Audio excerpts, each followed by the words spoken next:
ఓం శ్రీ సాయిరామ్. అందరికీ నమస్కారం. శ్రీ పాంచజన్యంకి స్వాగతం. భగవద్గీత 14వ అధ్యాయంలో ఉన్న మనం గుణత్రయ విభాగ యోగం. పరమాత్ముడు గుణాల గురించి చెప్తా ఉన్నాడు. 3 గుణాలు ఏవైతే ఉన్నాయో వాటిలో ఏదో ఒక గుణం వృద్ధి చెందినప్పుడు మిగిలినటువంటి 2 గుణాలు కూడా అణగద్రొక్కబడి ఉంటాయి అని చెప్పేసి చెప్పండి. అట్లా ఒక గుణం వృద్ధి చెందినప్పుడు ఆ జీవి గనక మరణిస్తే, అంటే ఏ గుణం అయితే ఆ జీవి లక్షణమై ఉంటుందో ఆ సందర్భంలో ఆ జీవి మరణిస్తే మళ్ళీ పొందేటటువంటి జన్మ ఎలాంటిదై ఉంటుంది అని చెప్పేసి పరమాత్ముడు చెప్తా ఉన్నాడు. 14వ శ్లోకంలోకి వెళ్ళబోతున్నాం మనం. యదా సత్వే ప్రవృద్ధేతు ప్రళయం యాతి దేహభృత్ తదోత్తమ విదాం లోకాన్ అమలాన్ ప్రతిపద్యతే. ఇక్కడ సాత్విక గుణం వృద్ధి చెందినప్పుడు గనక జీవి మరణిస్తే తదోత్తమ విధాం లోకాన్ అంటున్నాడు. ఉత్తమమైనటువంటి లోకానికి వెళ్ళగలుగుతారు. అంటే మంచి కర్మలు ఆచరించేటటువంటి జ్ఞానవంతులు వెళ్ళేటటువంటి లోకం ఏదైతే ఉంటుందో, వివేకవంతులు వెళ్ళేటటువంటి లోకం ఏదైతే ఉంటుందో అలాంటి లోకంలోకి వెళ్తారు, నిర్మలమైనటువంటి లోకంలోకి వెళ్తారు అని చెప్పేసి చెప్తా ఉన్నాడు పరమాత్ముడు. అంటే స్వర్గాది లోకంలో అనుకోవచ్చు. సాత్విక గుణం కలిగినటువంటి వాళ్ళు స్వర్గలోకం వంటి లోకాలకి వెళ్తారు అని చెప్పేసి చెప్తా ఉన్నాడు. కానీ అక్కడ కూడా శాశ్వతమేమీ కాదు. అక్కడ కొంతకాలం జీవితం, అక్కడ కొంతకాలం ఆ సుఖాలను అనుభవించి ఏ కర్మల వల్ల, ఏ సత్కర్మల వల్ల వాళ్ళు ఆ యొక్క లోకాన్ని పొందిరో ఆ సత్కర్మల యొక్క పుణ్యం క్షీణించగానే మళ్ళీ భూమిపైన అవతరించాల్సి ఉంటుంది. మోక్షానికి అది కూడా ఆటంకమే అనేటటువంటి విషయం చెప్తా ఉన్నాడు. కాబట్టే 3 గుణాల లోపల సాత్విక గుణం కూడా పెట్టబడింది. అది నిర్మలమైనటువంటి మనసు కలిగినటువంటి వాళ్ళు, అట్లా ఉత్తమమైనటువంటి గుణమైనా కూడా మిగిలినటువంటి గుణాల కంటే కొంత శ్రేయస్కరమైనటువంటిది అయినా కూడా మోక్షానికైతే ఆటంకం కలిగించేటటువంటిది. కాబట్టి వీటితో కలిపే చెప్పడం అనేటటువంటిది జరుగుతున్నది. తర్వాత రాజస గుణం కలిగినటువంటి వాళ్ళు, తామస గుణం కలిగినటువంటి వాళ్ళు ఎలాంటి లోకాలు, అంటే ఎలాంటి జన్మ పొందుతారు మళ్ళీ అంటే, రజసి ప్రళయం గత్వా కర్మ సంగిషు జాయతే తథా ప్రలీనస్తమసి మూఢయోనిషు జాయతే.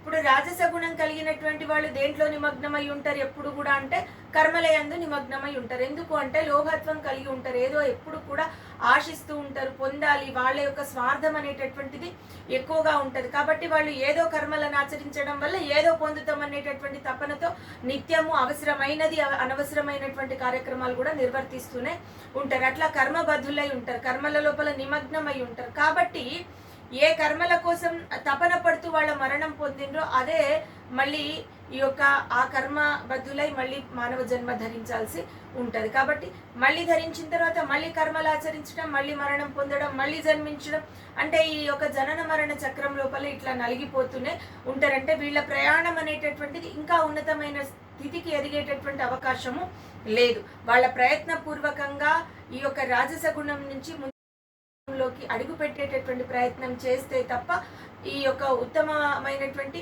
లోకం పొందేటటువంటి మోక్షం సంగతి పక్కకు పెడితే ఉత్తమమైనటువంటి లోకాలు పొందేటటువంటి అవకాశం కూడా లేదు అని చెప్పేసి చెప్తున్నాడు. తర్వాత తథా ప్రలీనస్తమసి మూఢయోనిషు జాయతే. ఇంకా చివరి తమో గుణం కలిగినటువంటి వాళ్ళు పశుపక్షాది క్రిమి కీటకాది మొదలైనటువంటి నీచమైనటువంటి జన్మలు పొందుతారు అని చెప్తా ఉన్నారు. ఎందుకు అంటే అది నీచము ఎందుకు అని అంటే ఉత్తమమైనటువంటి మానవ జన్మ ధరించినటువంటి వాళ్ళు తమో గుణం వల్ల మళ్ళీ జన్మ పొందేటప్పుడు అజ్ఞానవంతులై ఈ యొక్క పశుపక్షాది జన్మలు పొందాల్సి ఉంటుంది. కాబట్టి ఉత్తమమైనటువంటి మానవ జన్మ పొందినటువంటి వాడు మోక్షప్రాప్తికి ఆ దిశగా ప్రయాణం అనేది చేయాలి. కానీ అది వదిలేసి పూర్తిగా తామస గుణం లోపల మునిగిపోయి మళ్ళీ కనీసం మానవ జన్మ పొందినటువంటి స్థితికి దిగజారిపోయేటటువంటి అవకాశం ఉంటుంది అని చెప్పేసి పరమాత్ముడు చెప్తా ఉన్నాడు. తర్వాత ఈ యొక్క ఫలితం ఎట్లా ఉంటుంది అనేటటువంటి 3 గుణాల యొక్క ఫలితం ఎట్లుంటది. కర్మణ సుకృతస్యాహు సాత్వికం నిర్మలం ఫలం రజసస్తు ఫలం దుఃఖం అజ్ఞానం తమసః ఫలం అంటున్నాడు. ఇప్పుడు సాత్వికము అంటే మంచి కర్మలు ఆచరిస్తూ ఉంటారు. కాబట్టి వాళ్ళు ఆ యొక్క సుకృతితో వాళ్ళు పొందేటటువంటి ఫలం కూడా నిర్మలమైనటువంటి ఫలమే ఉంటది. తర్వాత రాజస ఫలం ఏదైతే ఉంటో అది దుఃఖపూరితంగా ఉంటుంది. ఎప్పుడు కూడా అంటే నిత్యము కర్మలు ఆచరించేటటువంటి విధానం లోపల ఏ రోజు కూడా ప్రశాంతత అనేటటువంటిది ఉండదు. కాబట్టి ఎప్పుడైతే అశాంతికి గురి అవుతారో ఖచ్చితంగా మనిషి దుఃఖంలో మునిగిపోవాల్సి వస్తుంది. తర్వాత అజ్ఞానం లోపల తామస లక్షణం కలిగినటువంటి వాడు మునిగిపోతాడు అని చెప్పేసి చెప్తా ఉన్నాడు. అట్లా సాత్విక గుణం కలిగినటువంటి వాళ్ళ యొక్క ఫలితం నిర్మలమైనటువంటిదిగా ఉంటుంది, స్వచ్ఛమైనటువంటిదిగా ఉంటుంది, వాళ్ళు ప్రశాంతంగా ఉంటారు. రాజస ఫలం కలిగినటువంటి వాళ్ళు రాజస గుణం కలిగి ఏ ఫలాన్ని అయితే పొందుతున్నారో అది దుఃఖమయంగా ఉంటుంది. తమో గుణం కలిగినటువంటి వాళ్ళు అజ్ఞానబద్ధులై ఉంటారు, అజ్ఞానం లోపల నిమగ్నమై ఉంటారు అని చెప్పేసి చెప్తా ఉన్నాడు. చివరిగా మళ్ళీ ఒక్కసారి ఈ 3 గుణాల విషయం ఏం పొందుతారు అనేటటువంటి విషయం చెప్తా ఉన్నాడు. ఒక విద్యార్థికి ఎన్ని రకాలుగా చెప్తే అర్థమవుతుందో గురువు అన్ని రకాలుగా చెప్పేటటువంటి ప్రయత్నం చేస్తాడు. కాబట్టి ఇక్కడ కృష్ణ పరమాత్ముడు అనేక రకాలుగా గుణాల గురించి చెప్తూ ఉన్నాడు. ఎందుకు అంటే గుణాల గురించి తెలుసుకోవడమే చాలా ముఖ్యం. మిగిలినటువంటి విషయాలు ఏవైనా అర్థమైనా కాకపోయినా కూడా ఇది సాధారణమైనటువంటి జీవి యొక్క స్థితిని ఉన్నత దిశగా మార్చేటటువంటి అవకాశం ఉన్నటువంటి యోగంగా చెప్పొచ్చు. ఎందుకు అంటే సాధారణంగా తమో గుణం కలిగినటువంటి వాడి యొక్క లక్షణాలు ఇట్లుంటాయి, రాజస గుణం కలిగినటువంటి వాడి లక్షణాలు ఇట్లుంటాయి, సాత్విక గుణం కలిగినటువంటి వాళ్ళ లక్షణాలు ఇట్లుంటాయి అని చెప్పేసి వాళ్ళ గుణాల గురించి స్పష్టంగా చెప్తూ ఉన్నప్పుడు, తర్వాత వీళ్ళ యొక్క స్థితుల గురించి చెప్తున్నప్పుడు నీచము, మధ్యమము, ఉత్తమము అని చెప్తున్నప్పుడు నీచం నుంచి మధ్యమంకి, మధ్యమం నుంచి ఉత్తమంకి ఎదగాలి, ఆ ఉత్తమం నుంచి ఉత్తమంకి ఎదగాల్సినటువంటి అవసరం ఉంటుంది. కాబట్టి ఈ ప్రయత్నం చేసేటటువంటి విషయం లోపల ఎవరికైనా కూడా ఎలాంటి జ్ఞానం లేనటువంటి వాడైనా కూడా ఇది అర్థం చేసుకోగలుగుతాడు. కాబట్టి ఏ గుణాల వల్ల మనిషి బంధింపబడుతున్నాడో ఆ గుణాలు అర్థం చేసుకొని నేను ఏ గుణం కలిగి ఉన్నా, ఏ స్థితిలో ఉన్నా, కాబట్టి నా ప్రయత్నం ఏ దిశగా వెళ్ళాలి అనేటటువంటి విషయం స్పష్టంగా ప్రతి జీవికి అర్థమయ్యేటటువంటి అవకాశం ఉన్నది. కాబట్టి గుణాల గురించి ముందు తెలుసుకోవాలి స్పష్టంగా. అందుకే మళ్ళీ చెప్తా ఉన్నాడు, సత్వాత్ సంజాయతే జ్ఞానం రజసో లోభ ఏవ చ ప్రమాదమోహౌ తమసో భవతో జ్ఞానమేవ చ. చివరికి ఈ 3 గుణాలు ఎట్లా ఉన్నాయి అంటే సాత్విక గుణం జ్ఞానాన్ని పొందే ప్రయత్నం చేస్తున్నది, తర్వాత రాజస గుణం లోభం లోపల మునిగిపోయి ఉంటున్నది, తమో గుణం పూర్తిగా అజ్ఞానంలో మునిగిపోయి ఉంటా ఉన్నది అని చెప్పేసి చెప్తా ఉన్నాడు. ప్రమాదమోహౌ తమసో భవతో జ్ఞానమేవచ అజ్ఞానమేవచ అంటున్నాడు. కాబట్టి పూర్తిగా నిర్లక్ష్య ధోరణితో అన్ని పొరపాట్లు చేయడము, ఇలాంటి గుణాలు కలిగి బద్ధకంతో ఉండేటటువంటి వాడు అజ్ఞానంలో మునిగిపోయి ఉంటున్నాడు. ఈ 3 యొక్క స్థితి ఇట్లా ఉన్నది. కాబట్టి వీటి యొక్క స్థితులు చెప్పాలి అంటే, పోల్చి చెప్పాలి అంటే, ఊర్ధ్వం గచ్చంతి సత్వస్థా మధ్యే తిష్టంతి రాజసాః జగన్య గుణ వృత్తిస్థా అధో గచ్చంతి తామసాః అధో గచ్చంతి తామసాః. కాబట్టి ఇక్కడ అది స్పష్టంగా చెప్తున్నాడు. ఉన్నతమైనటువంటి స్థితిలో తామస గుణం, సాత్విక గుణం ఉంది, మధ్య స్థితి లోపల రాజస గుణం ఉంది, నీచమైనటువంటి గుణం కలిగి ఉండడం వల్ల అతి అధమ స్థాయి లోపల ఈ యొక్క తామస గుణం ఉంది అని చెప్పేసి చెప్తా ఉన్నాడు. జఘన్య గుణ వృత్తిస్థ, నీచమైనటువంటి లక్షణాలు ఒక్కటి కూడా మంచి లక్షణం ఉండదు.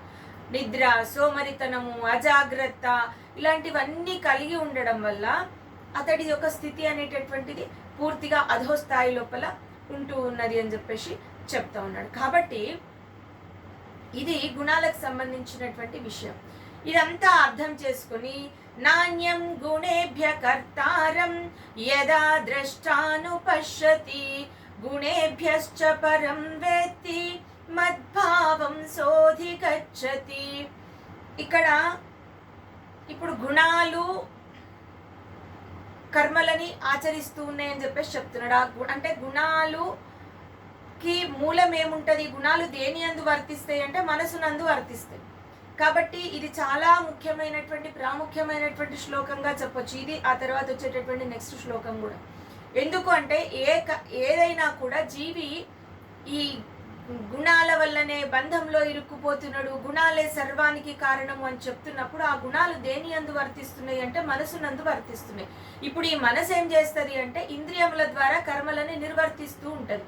సాత్విక గుణం కలిగినటువంటి వాడి యొక్క మనసు ఎప్పుడు కూడా మంచి పుస్తకాలు చదవాలని, మంచి కార్యక్రమాలు చేయాలని చెప్పేసి ఆలోచనలో ఉంటుంది. ప్రకాశవంతమైనటువంటి స్థితిని పొందాలనేటటువంటి భావనలు కలిగి ఉంటాయి. మంచి ఆహారం భుజించాలి, సాత్వికమైనటువంటి ఆహారం భుజించాలి, మంచి మాటలు మాట్లాడాలి. ఇలాంటి మంచి మంచి మంచి మంచి సత్ సత్ సత్ సత్ అనేటటువంటి లక్షణాలు కలిగి ఉంటుంది.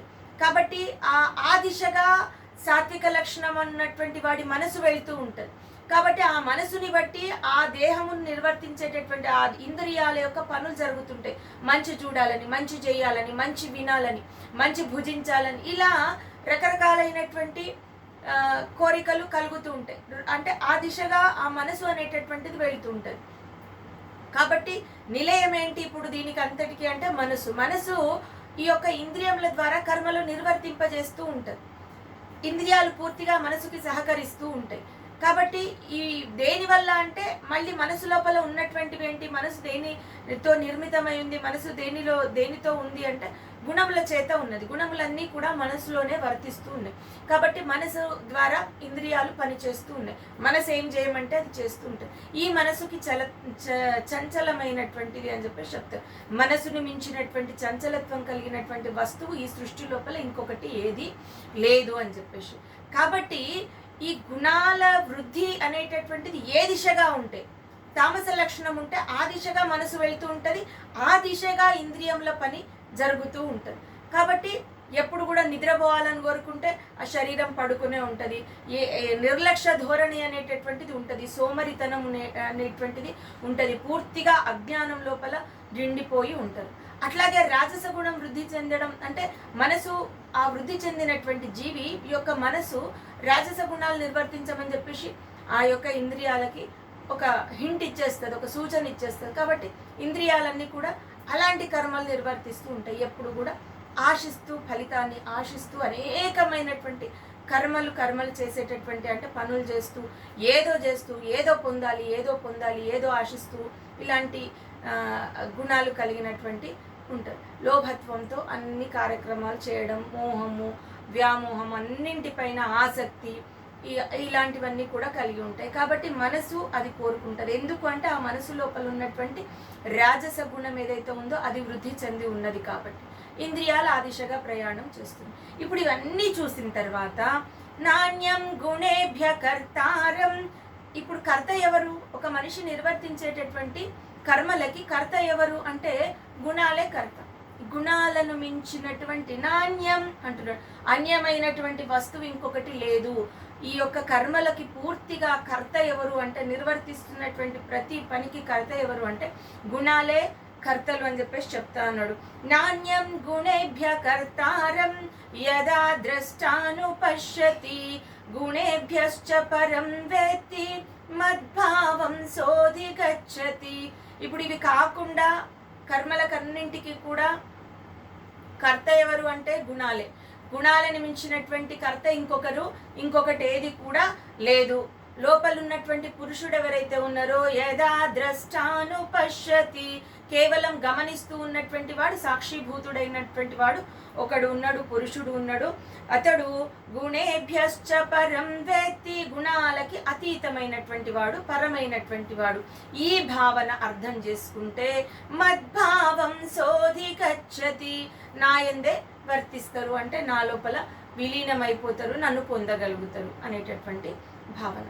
ఇప్పుడు ఇది అర్థం చేసుకోవాలి. ఇప్పుడు కర్మ లేకపోతే ఈ సమాజం లోపల అంటే సహజంగా లోకమంతా ఒకవైపు వెళ్తూ ఉంటే ఏదో ఒక కీడును శంకించి ప్రపంచమంతా మంచిగా ఉంది, లేకపోతే నేను మాత్రమే ఇట్లున్నా, నేనెందుకు ఇలాంటి కష్టాన్ని అనుభవిస్తున్నా, నాకే ఎందుకు ఇలాంటి సమస్య వచ్చింది, ఇలాంటి ప్రశ్నలు ప్రతి జీవి లోపల పుడుతూనే ఉంటాయి. ప్రతి జీవి లోపల ఇలాంటి ప్రశ్నలు వస్తున్నాయి. దీనికి ఎవరు బాధ్యులు అనేటటువంటి ప్రశ్న అనేటటువంటిది వేసుకుంటే ఒకసారి తనను తాను ప్రశ్నించుకోవాలి, తనను తాను సర్చ్ చేసుకోవాలి. ఎందుకు ఇదంతా కూడా? ఎందుకంటే ఇంకొక కర్త ఎవరున్నారు ఇక్కడ? నీలో ఉన్నటువంటి గుణాలే నీ గుణాలే కర్త, ఇంకొకటి కాదు. కాబట్టి ఏ గుణం వృద్ధి చెందడం వల్ల, ఎలాంటి కర్మలను ఆచరించడం వల్ల అలాంటి ఫలితాన్ని పొందగలుగుతున్నావు, లేకపోతే అలాంటి దుఃఖాన్ని పొందుతూ ఉన్నావని చెప్పేసి ఈ సృష్టి అంతా ఒక ఫ్లోలో నడుస్తూ ఉంటుంది. కాబట్టి అన్నీ కూడా పంచమహాభూతాలు, మిగిలినటువంటి దేహం కూడా ఒక ఒక యంత్రం అయితే ఆ యాంత్రికత ఆ శక్తి అనేటటువంటిది నిత్యం కూడా, ఆ యంత్రం అనేటటువంటిది నిత్యం పనిచేస్తూ ఉంటుంది. కాబట్టి ఏ క్షణంలో ఏ ఒక్క చిన్న పార్ట్ పని చేయకపోయినా ఆ యంత్రం లోపల అది ఆ దేహం అనేటటువంటిది ఆగిపోతుంది, అంటే ఆ వ్యవస్థనే ఆగిపోతుంది. కాబట్టి అది సాధారణంగా అన్నీ సమంజసంగా జరుగుతూ ఉన్నప్పుడు, కాలాలు కావచ్చు, మిగిలినటువంటి ఏ విషయాలైనా కూడా, ఈ యొక్క ప్రకృతి సంబంధమైనటువంటి విషయాలు, దేహ సంబంధమైనటువంటి విషయాలు అన్నీ కూడా సవ్యంగా జరుగుతూ ఉన్నప్పుడు ఒక్క మన విధి కోసం, విధి మాత్రం ఎందుకు వక్రీకరించి పనిచేస్తున్నది అనేటటువంటి ప్రశ్న ఎవరిని వాళ్ళు వేసుకుంటే గనక అది అర్థమవుతుంది స్పష్టంగా. అది అంటే ప్రశ్నించుకున్నప్పుడు, ఆ ప్రశ్నకి సమాధానం దొరికినప్పుడు ఆ సమాధానం వెతుక్కొని అప్పుడు ఆ పరిష్కారం అనేటటువంటిది మనం చూసుకోవచ్చు. కాబట్టి ఏదైనా ఉండొచ్చు. ఒక మనిషి దూరం అవుతున్నాడు అంటే ఒక మనిషినే కోల్పోతాం మనం. ఎందుకు కోల్పోయినాము? నా వల్ల ఎలాంటి పొరపాటు జరగలేదు, ఎంత ఆలోచించినా ఎలాంటి పొరపాటు జరగలేదు అని పదే పదే పదే పదే ఎందుకు నాకే దూరం, ఎందుకు నాకే దూరం, ఎందుకు నాకే దూరం అనేటటువంటి ప్రశ్న వేసుకున్నప్పుడు బహుశా ఆ బంధంలో ఇరుక్కుపోవడం భగవంతుడికి ఇష్టం లేదేమో. అంటే బంధాల్లో ఇరుక్కుపోవడం కూడా తన దేహమే తనకు కాదు అనుకున్నప్పుడు, ఏదైతే పరమ లక్ష్యం ఒకటి ఉందని అనుకున్నప్పుడు ఈ చిన్న చిన్న బంధాల్లో ఇరుక్కుపోవడం పరమాత్ముడికి ఇష్టం లేదేమో. అందుకని ఆ స్థాయిని దాటి వెళ్ళాలేమో. కాబట్టి ఇది తప్పేమో. ఒక ప్రశ్న అనేటటువంటిది పుట్టినప్పుడు దానికి సమాధానం అనేటటువంటిది దొరుకుతుంది. కాబట్టి ఏదైనా కూడా సమాజంలో, ఈ యొక్క మన జీవితం లోపల మనకు వచ్చేటటువంటి ప్రతి సమస్యకి పరిష్కారం అనేటటువంటిది మనలోనే ఉంటుంది. ఎందుకంటే సమస్య పుడుతున్నది మనలోంచే కాబట్టి, పక్క నుంచి ఎక్కడి నుంచి కూడా పుట్టడం లేదు. నీ చేసేటటువంటి ప్రతి కర్మకి కారణం నువ్వే, నీలో ఉన్నటువంటి గుణాలే. కాబట్టి ఏ గుణం వల్ల, నీవు ఏ గుణాల్లో ఉన్నావు అనేటటువంటిది ఖచ్చితంగా మన ప్రవర్తన, మన లక్షణాలను బట్టే అది అర్థమవుతుంది. కాబట్టి అది అర్థం చేసుకొని ముందుకు వెళ్ళాల్సినటువంటి స్థితి ఉంటుంది. కాబట్టే గుణత్రయ విభాగ యోగం అనేటటువంటిది చాలా ముఖ్యమైనటువంటి విషయంగా చెప్తా ఉన్నాడు. ఇప్పుడు చివరికి ఈ శ్లోకంలో చెప్పినటువంటి విషయం ఏంది? గుణాలు తప్పితే కర్తలు ఇంకొకరు లేరు, గుణాలే కర్తలు. మిగిలినటువంటి ఆత్మ ఏదైతే ఉందో, లోపల ఉన్నటువంటి పురుషుడు అని చెప్తున్నటువంటి ఈ జీవాత్మ అని చెప్తున్నటువంటిది ఏదైతే ఉందో అది కేవలం ద్రష్ట మాత్రమే, సాక్షిభూతుడు మాత్రమే. ఇది అర్థం చేసుకుంటే అది పరమాత్మని చేరుకునేటటువంటి అవకాశం ఉంటుంది. అంటే నా స్వరూపమే పొందుతారు అని చెప్పేసి చెప్తున్నాడు. మద్భావం సోది గచ్చతి అని చెప్పేసి చెప్తా ఉన్నాడు. తర్వాత గుణానేతానతీత్యత్రీన్ దేహి దేహ సముద్భవాన్ జన్మ మృత్యు జరా దుఃఖై విముక్తో మృతమశ్నుతే. ఇప్పుడు వీటిని వదిలేయాలి. దేన్ని వదిలేయాలి? 3 గుణాలను వదిలేయాలి. ఎందుకు వదిలేయాలి అంటే దేహి దేహ సముద్భవాన్ అంటున్నాడు. ఇప్పుడు దేహము పుట్టడానికి కారణాలు ఇవైతున్నాయి. అంటే మన జీవితానికి కారణాలే గుణాలు అవుతున్నాయి. మళ్ళీ జన్మ పొందడానికి కారణాలు ఇవే అవుతున్నాయి. అంటే ఈ యొక్క దేహం యొక్క ఉత్పత్తికి కారణాలు గుణాలు అవుతున్నాయి. కాబట్టి వాటిని వదిలేయమని చెప్పేసి చెప్తా ఉన్నాడు. మరి ఎందుకు వదిలేయాలి? మళ్ళీ అంటే దేహం ఉత్పత్తి జరిగితే తప్పేంటి అంటే, పుట్టుక జరిగితే తప్పేంటి అంటే, పుట్టుక ఉంటే జన్మ మృత్యు జరా దుఃఖై అంటున్నాడు.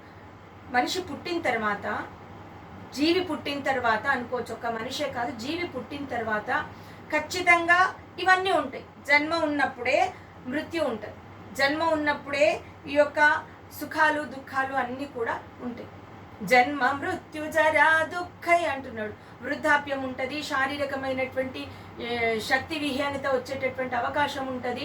తర్వాత మానసికంగా కూడా ఎదుగుదల తగ్గుదల అనేటటువంటిది ఉంటుంది. ఒక్కొక్కసారి బాధాకరంగా ఉంటుంది, ఒక్కొక్కసారి ధైర్యంగా ఉంటాము, ఒక్కొక్కసారి పూర్తిగా భయంగా ఉంటాము. ఇవన్నీ కూడా ఎందుకు కలుగుతాయి మనిషికి అంటే, నీ దేహం ఉన్నది కాబట్టి కలుగుతాయి, జన్మ ఉన్నది కాబట్టి కలుగుతాయి. జన్మనే లేకపోతే ఈ జన్మ మృత్యు జరా దుఃఖాలు అనేవి కూడా ఉండవు. కాబట్టి గుణాలు దేనికి కారణమవుతున్నాయి అంటే జన్మకి కారణమవుతున్నాయి. ఎప్పుడైతే జన్మ ఉంటుందో ఆ జన్మ వల్ల ఈ జన్మ మృత్యు జరా దుఃఖాలన్నీ కూడా పొందుతున్నాం. కాబట్టి వాటిని వదిలేయాలి. ముందు గుణాలను వదిలేస్తే మోక్ష ప్రాప్తి పొందవచ్చు. ఎప్పుడైతే మోక్ష ప్రాప్తి పొందుతామో మళ్ళీ పుట్టాల్సినటువంటి అవసరము లేదు. ఇది అఖండమైనటువంటి ఆనందము, అత్యద్భుతమైనటువంటి ఆనందము, అంతమే లేనటువంటి ఆనందాన్ని పొందవచ్చు అక్కడ. కాబట్టి ఇంకా అక్కడ ఎలాంటి బాధలు కష్టాలు ఉండేటటువంటి అవకాశమే లేదు అని చెప్పేసి చెప్తా ఉన్నాడు. అలాంటి మోక్ష ప్రాప్తి పొందవచ్చు. తర్వాత ఎప్పుడైతే గుణాలని అతిక్రమించాలి అంటే గుణాలని వదిలేయాలి అన్నప్పుడు అర్జునుడికి ఒక ప్రశ్న పుట్టుకొచ్చింది. సరే గుణాలను వదిలేయాలి, గుణాలను వదిలేస్తే ఆ గుణాలని వదిలేసినటువంటి వాడు ఈ యొక్క లక్షణాలు ఎట్లుంటాయి, ఎలాంటి వాడిని చూస్తే గుణాతీతుడు అనొచ్చు, గుణాలని పరమైనటువంటి వాడు అని చెప్పేసి భావించవచ్చు అని చెప్పేసి అడుగుతా ఉన్నాడు పరమాత్ముని. అర్జున ఉవాచ కైర్లింగై త్రీన్ గుణానేతాన్ అతీతో భవతి ప్రభో కిమాచార కథం చైతాన్ త్రీన్ గుణానతి వర్తతే. ఇది చూసినప్పుడు మనకి ఎక్కడ చూసినా కూడా స్థిత ప్రజ్ఞస్య కా భాష సమాధిస్తస్య కేశవ స్థితధీ కిం ప్రభాషేత కిమాసీత వ్రజేత కిం అన్నాడు. అంటే ఎప్పుడైతే స్థిత ప్రజ్ఞుడు అని చెప్పిండో స్థిత ప్రజ్ఞుడి లక్షణాలు ఎట్లుంటాయి అని అడిగాను. భక్తుడు అని చెప్పిండో భక్తుడి యొక్క లక్షణాల గురించి పరమాత్ముడు చెప్పిండు. అద్వేష్ట సర్వభూతానాం మైత్రః కరుణ ఏవ చ అని. తర్వాత జ్ఞాని అన్నప్పుడు జ్ఞాని లక్షణాలు చెప్పిండు. అమానిత్వం అదంభిత్వం అహింసా క్షాంతిరార్జవం అని. ఇక్కడికి వచ్చేసరికి మళ్ళీ గుణాలని గుణాతీతుడి యొక్క లక్షణాలు ఎట్లా ఉంటాయని చెప్పేసి అడుగుతా ఉన్నాడు. ఎందుకంటే అది అవసరం.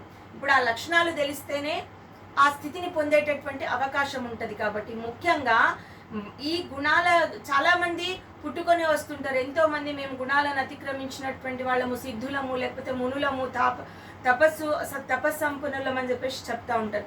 అలాంటి వాళ్ళని చూసి సాధారణమైనటువంటి జీవి మోసపోయేటటువంటి అవకాశము ఉంటుంది.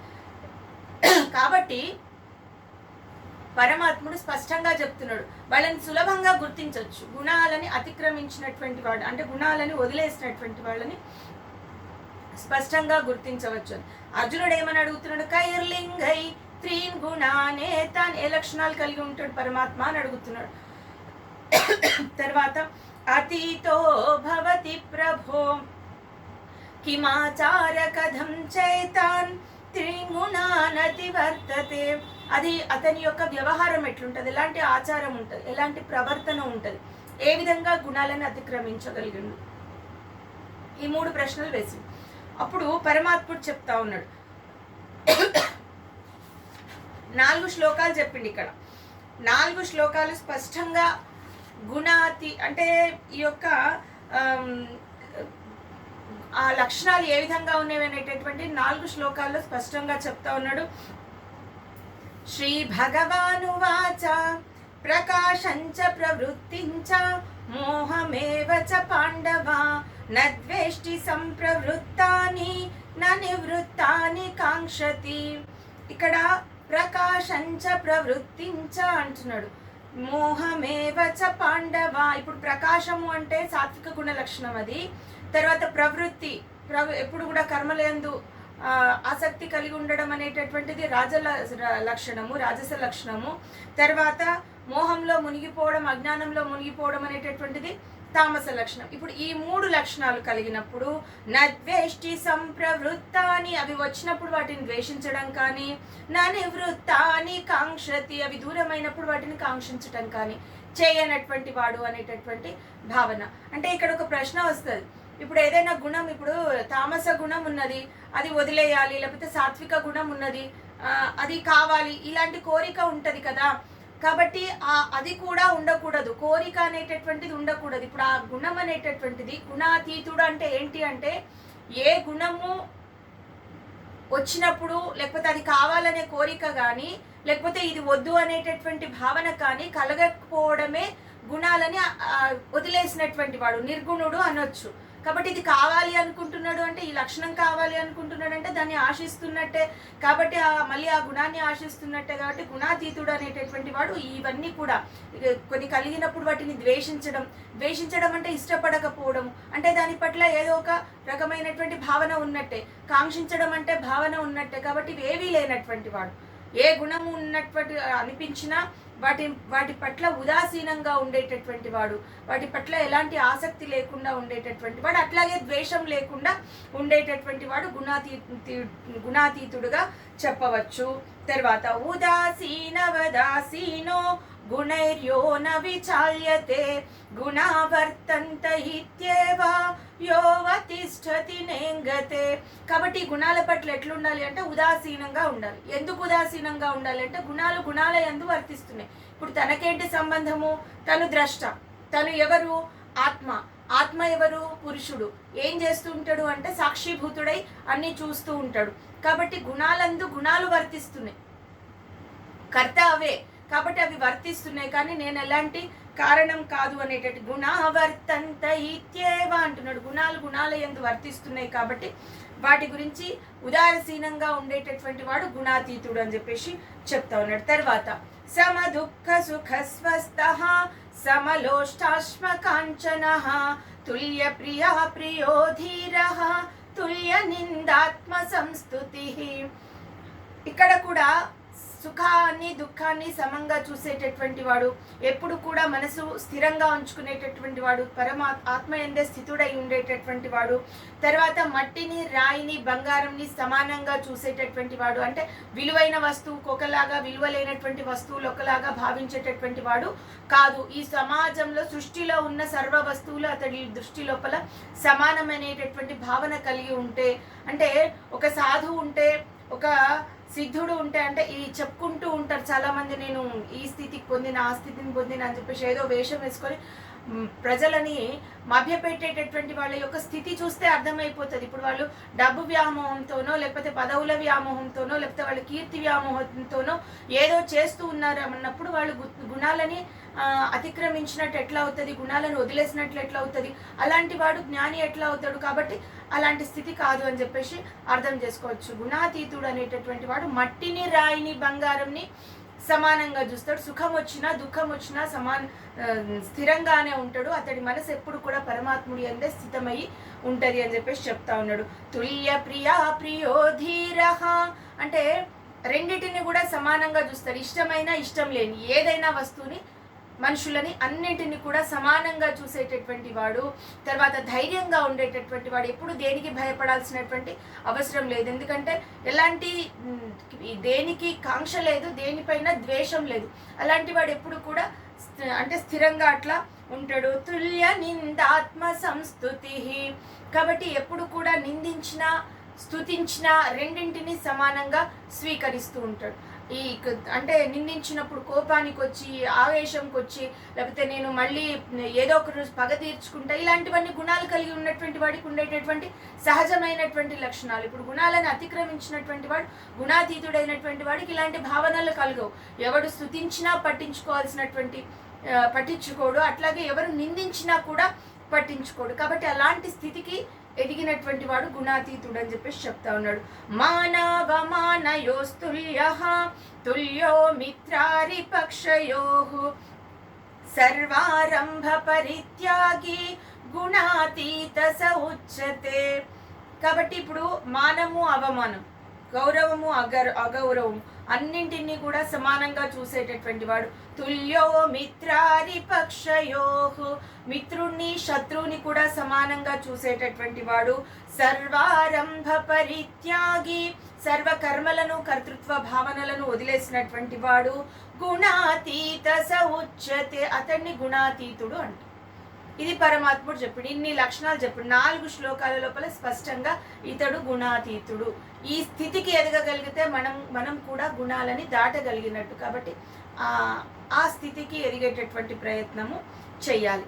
చివరికి పరమాత్ముడు ఏం చెప్తున్నాడంటే, మాంచ యో వ్యభిచారేణ భక్తి యోగేన సేవతే సగుణాన్ సమతీత్యైతాన్ బ్రహ్మ భూయాయ కల్పతే.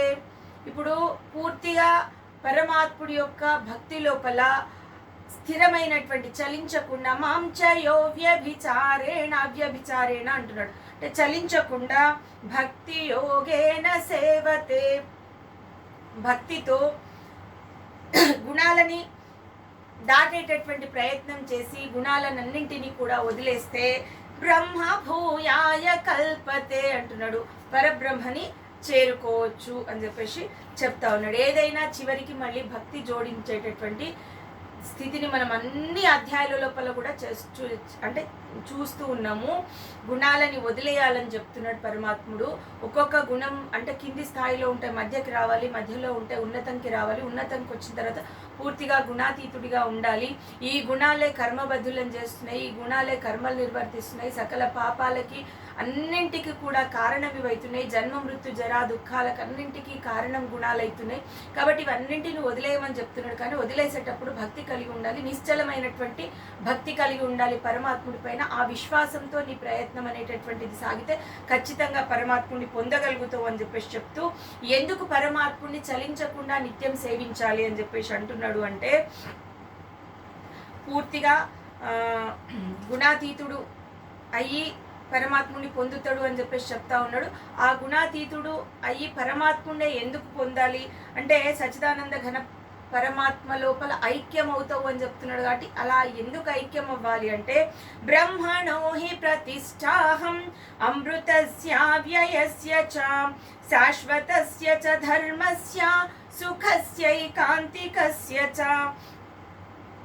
ఇక్కడ ఈ యొక్క నేను బ్రహ్మమును, ఈ సృష్టికి ఆధారమును నేను. ఎందుకు నన్ను పొందాలి అంటే, సృష్టికి ఆధారాన్ని నేను కాబట్టి నన్ను పొందాలి. అమృతస్య వ్యయస్య చ, అమృతమయమైనటువంటి వాడిని నేను. తర్వాత అవ్యయమైనటువంటి వాడిని నేను, అనంతమైనటువంటి వాడిని నేను అని చెప్పేసి చెప్తా ఉన్నాడు. తర్వాత శాశ్వతస్య చ ధర్మస్య అంటున్నాడు. అంటే ధర్మాన్ని శాశ్వతంగా నిలిపేటటువంటి వాడిని నేను. సుఖస్యైకాంతికస్య చ అంటున్నాడు. అంటే సుఖము అంటే ఇది అనంతమైనటువంటి సుఖము. సుఖస్య ఏకాంతికస్య చ అంటే అంటే దాంట్లో దుఃఖం అనేదే లేనటువంటి సుఖం ఒకటి ఉంటుంది. మిగిలినటువంటివన్నీ కూడా సుఖము దుఃఖము ఆల్టర్నేట్గా ఉంటుంది. ఒకటి వచ్చిన తర్వాత ఒకటి వస్తూనే ఉంటుంది రిపీటెడ్గా. కానీ ఈ యొక్క బ్రహ్మముని పొందడము, మోక్ష ప్రాప్తిని పొందడం అంటే మాత్రము ఎలాంటి దుఃఖము కష్టము లేనటువంటి సుఖం. అందుకే సుఖస్యై కాంతికస్య చ అంటున్నాడు. కాబట్టి అమృతమయమైనటువంటి, తర్వాత శాశ్వతమైనటువంటి, ధర్మాన్ని నిలిపేటటువంటి వాడిని నేను, అవ్యయమైనటువంటి వాడిని, ఈ యొక్క సృష్టికి ఆధారమైనటువంటి వాడిని. కాబట్టి నన్ను పొందాలి, నన్ను పొందితేనే ఈ యొక్క శాశ్వత ఆనందాన్ని, దుఃఖం లేనటువంటి ఆనందాన్ని పొందగలుగుతారు అని చెప్పేసి పరమాత్ముడు చెప్తా ఉన్నాడు. తర్వాత మనం 15వ అధ్యాయంలోకి వెళ్ళబోతాం. పురుషోత్తమ యోగము. ఈ యొక్క గుణత్రయ విభాగ యోగం ముగించిన తర్వాత గుణాల గురించి కాకుండా మళ్ళీ పురుషుడు గురించి పరమాత్ముడు చెప్తా ఉన్నాడు. ఎందుకు ఆ అధ్యాయం తీసుకోవాల్సి వచ్చింది అనేటటువంటిది మనం రేపటి ఎపిసోడ్లో చూద్దాము. ఈ ఛానల్ కనుక మీకు నచ్చినట్లయితే లైక్ చేయండి, షేర్ చేయండి, సబ్స్క్రైబ్ చేయండి. ధన్యవాదం.